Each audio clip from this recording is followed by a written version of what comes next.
And then, ito naman guys, ito yung mga pagbabago, no? Huwag kayong matakot na may mawala sa buhay nyo. Kasi, kung mapapansin nyo, this is a branch of tree, no? Puno ito na nalagas na yung mga dahon. And, nangyayari ito, kumbaga, nalalagas yung mga dahon, yun yung fall or autumn na tinatawag, di ba? Para sa mabigyan ng space yung mga bagong dahon na tutubo during spring naman.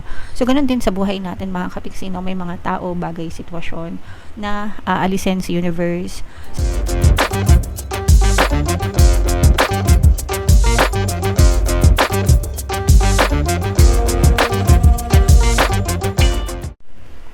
Hello guys, hello Aquarius, welcome back to Pinay Pixie Tarot. Ang pamagat ng episode natin for tonight is OOTM, Oracle of the Month, para ngayong February, para sa Aquarius, Sun, Moon, Rising Sign, and Venus. Meron tayong tatlong set ng decks dito guys. Ito yung para sa spiritual message natin, ito yung para sa life messages, and ito naman yung sa love life guys. So kung ano na lang yung makaresonate sa inyo, take that message mga kapiksi, kasi iba-iba kayo ng mensahe guys. So unahin natin yung spiritual message para sa inyo. Be gentle with yourself. Huwag kayo masyadong harsh sa sarili nyo mga kapiksi. Huwag nyo masyadong sisihin yung sarili nyo sa mga ganap-ganap. Huwag nyo masyadong pahirapan yung mga sarili nyo mga kapiksi. Kung hindi nyo agad-agad naabot yung mga pangarap nyo, kung hindi nyo agad-agad nakukuha yung mga manifestation nyo, it takes time, it takes consistency, it takes effort it takes effort, and it takes patience guys, no? Pinagtawanan ko yung sarili ko. So yeah, wag tayo masyadong maging harsh sa sarili natin, okay? So basahin natin yung message guys. Take your foot off the gas and don't push yourself so hard. If you need to rest, then take a break. The world won't fall apart if you nap. Renew, dear one. You are a treasure. Be gentle with yourself. So, ito guys, no, reminder lang na especially yung katawan natin, yung pahinga natin, guys, importante na binibigay natin yan sa sarili natin. It's okay to grind. It's okay na maging masipag tayo, maging responsable tayo sa buhay natin. Especially if we have like goals, diba? Pero, wag nating aabusuhin yung ating katawan. So, last month, meron akong napanood, no, sa TikTok na umiiyak siya kasi merong isang vlogger din sa TikTok na yumao, and yung bata na yon parang mga nasa 20s pa lang siya, parang sikat siya dahil sa pagiging masipag niya sa mga vlogs niya. Tapos I think meron siyang mga business yata or parang negosyo, ganyan, online business na talagang tinatrabaho niya, vlog niya. So nakalimutan ko yung pangalan ng bata kasi 20s pa lang. Matanda na kasi ang Lola Pixie niya, okay? Hindi lang halata. So yun, so ang reason is heart attack, no? So although di ba sinasabi nga na yung heart attack ay isang traitor na sakit, kasi walang symptom ng heart attack guys, no? Yung attack mismo, yun na yung symptom ng heart attack. And so pwede rin kasi na napagod yung bata, kaya siya nagkaganon, kaya siya inatake. So ang lesson dito guys is anhin nyo yung sobrang yaman, sobrang gara ng buhay kung hindi nyo naman may enjoy, diba? Kung may sakit naman kayo, kung kalusugan nyo naman yung magsasuffer. So, yan yung message para sa inyo, no? Kaya you have to be gentle with yourself, guys. Pag napapagod, magpahinga. Palagi ko yan sinasabi sa inyo, no? Pag napapagod, magpahinga. Even I, no? Kasi ako talaga, kahit nasa bahay lang ako, hindi ako sanay ng walang ginagawa. Parang di ako mapakali. Pero last year, ayun, medyo siningil ako. Kasi medyo marami akong sakit na na-experience last year. Kung mapapansin nyo, maraming time sa channel natin na hindi tayo nag-upload dahil sa kalusugan natin. So, again, no, it's a reminder para sa inyo na kung kailangan nyo magpahinga kayo mga kapiksi. Okay? Alright. So, yeah. Yan yung first message sa inyo guys. Ito naman, mga live messages naman ito. So, shuffle natin to guys. Habang shuffle ko to, panoorin nyo muna yung video natin regarding sa ating paano mag-manifest ng abundance video course. Kapiksi, sawa ka na ba sa mga struggles at hirap sa buhay mo? Masipag ka ba at masikap sa buhay ngunit hindi ka pa rin umaasenso? Ilang beses ka na bang nag-attempt mag-negosyo at mag-invest pero palagi ka pa rin nalulugi? Sa pagkakataon na ito ay maaaring may subconscious beliefs ka na nagiging balakid sa iyong pag-unlad at pagyaman. Introducing, paano mag-manifest ng abundance video course. Dito ay matututunan mong ma-overcome ang mga balakid mo para tuluyan ka ng umunlad, umasenso, sumagana, maging matagumpay, successful at maswerte sa iyong kabuhayan, pera, trabaho, negosyo sa lapi at kaperahan ng bonggang-bongga. Dali, mag-send na ng email sa pinoypixie@gmail.com at simulan na ang iyong pagyaman ngayon. Alright, so sa lahat ng gusto mag-avail ng course guys, meron tayong paano mag-manifest ng abundance video course, paano mawala ng third party, at magkaroon ng harmonious na relationship, paano pabalikin si ex, reverse breakup.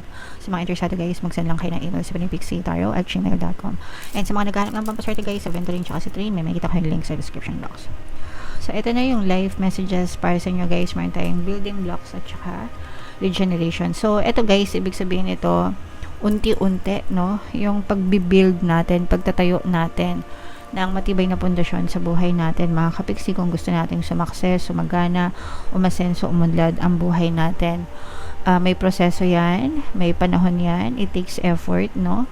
Para lang kayo guys nagpapatayo ng bahay, construction, di ba?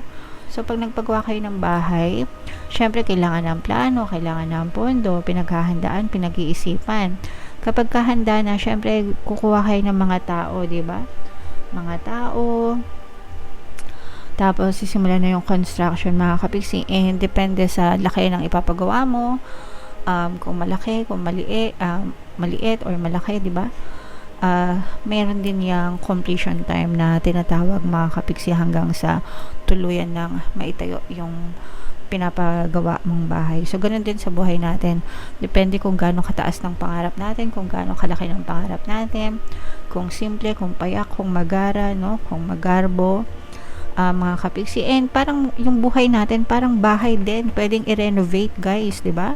So let's say for example, nakapagpatayo ka bahay, isang floor lang, bungalow, ganyan. So ibig sabihin nun, completed na yung manifestation mo, pero nagbago isip mo, gusto ko pala mag-upgrade, gusto ko pala second floor. So ipaparenovate mo ngayon, di ba? Ganun din sa buhay natin. Kunwari, naabot mo na yung mino-manifest mo, mga kapiksi, tapos meron kang gustong idagdag na manifest, yun, i-renovate mo yung buhay mo, no?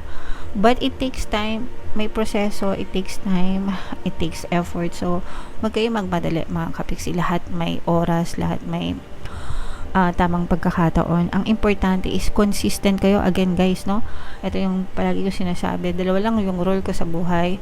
Una, maging positive. Pangalawa, maging consistent sa pagiging positive. Okay, so ganun din kayo guys, regardless kahit na anong nangyayari sa buhay nyo, kahit negative or positive, kailangan nyo maging positive, kailangan nyo maging consistent sa pagiging positive guys, okay? Alright, and then ito naman guys, ito yung mga pagbabago, no? Huwag kayong matakot na may mawala sa buhay nyo, kasi kung mapapansin nyo, this is a branch of tree, no? Puno ito na nalagas na yung mga dahon, and nangyayari ito, kumbaga nalalagas yung mga dahon, yun yung fall or autumn na tinatawag, di ba? Para sa mabigyan ng space yung mga bagong dahon na tutubo during spring naman. So ganun din sa buhay natin, mga kapiksi, no? May mga tao, bagay, sitwasyon na aalisin sa universe sa buhay natin, yung mga toxic, yung mga unwanted, yung mga kumakain ng energy natin, no? Na hindi naman natin deserve, no? Hindi natin kailangan. So, okay, matakot na mawala sila, alisin sila ng universe, kasi magkakaroon ng replacement yan. Magkakaroon yan ng kapalit sa buhay mo. Mga tao, bagay, sitwasyon na deserve mo, na para sa'yo talaga. Okay? And antayin nyo yun. Yung mga bagay na deserve kayo, mga kapiksi. Okay? Kaya huwag kayong matakot, huwag kayong umiyak kapag nawala sila sa buhay nyo. Kasi may mga kapalit yan, mga kapiksi. Alright, so yan yung inyong mga live messages, mga kapiksi. Ito naman guys, sa love naman, no? And sabon na tayo ng dalawa mga kapiksi. By the way guys, abangan nyo yung money shaker jar. Malapit na ngayong February i-announce ko mga kapiksi. Actually nag-teaser na ako nung nakaraan, pero i-ano na natin kasi nagpe-prep pa ako guys. I-roll out na natin yan for you guys. So yung first message, ito yung mga messages para sa inyo. So yung first message natin: if you could do anything, what would it be? The answer dwells in your heart, not in your mind. For the heart is the gateway to the soul. So, ibig sabihin nito guys, kung anong nasa puso nyo, sundin nyo, as long as tama, as long as wala kayong inaapakan na ibang tao, wala kayong inaagrabyado, especially pagdating sa love, no? Pagdating sa love guys, importante na wag kayong nakikiapid, wag kayong nang aagaw ng jowa, ng may jowa, please lang. Maraming tao sa mundo, mga single available na para sa inyo talaga. So, antayin nyo na dumating yon. Kung ang tao ay taken na, please lang, no? Lumayo-layo na kayo. Iwasan nyo na kasi iba yung balik ng karma nun sa inyo mga kapiksi, okay? Pero kung okay naman, di ba? Single naman kayo, single sila. As long as masaya kayo, guys, no? Basta wala kayong inaapakan, go nyo lang, mga kapiksi. Alright? And another message for you guys: give thanks for the blessings of love soon to come your way. Know that you deserve to be and have all that your heart truly desires. So, almost the same sila guys. Kung ano yung nasa puso nyo, sundin nyo and ipagpasalamat nyo. Yung mga tao na deserve nyo sa buhay nyo, yung mga specific person na deserve nyo, yung relationship na deserve nyo, ibibigay din yan sa inyo ni Lord, mga kapiksi. Okay? Alright. So, yeah. Yan ang mga messages nyo, guys. Comment down below if naka-resonate kayo and kung saang message kayo naka-resonate. Dito ba sa spiritual, dito ba sa life, or dito ba sa love life, mga kapiksi. So, ito yung ating 2026 kapalaran, guys. Ito naman yung ating success stories ng paano mag-manifest ng abundance video course. Click here to subscribe, guys. Thank you for liking, sharing, and subscribing. See you next time. I love you all. Have a nice day. Bye-bye.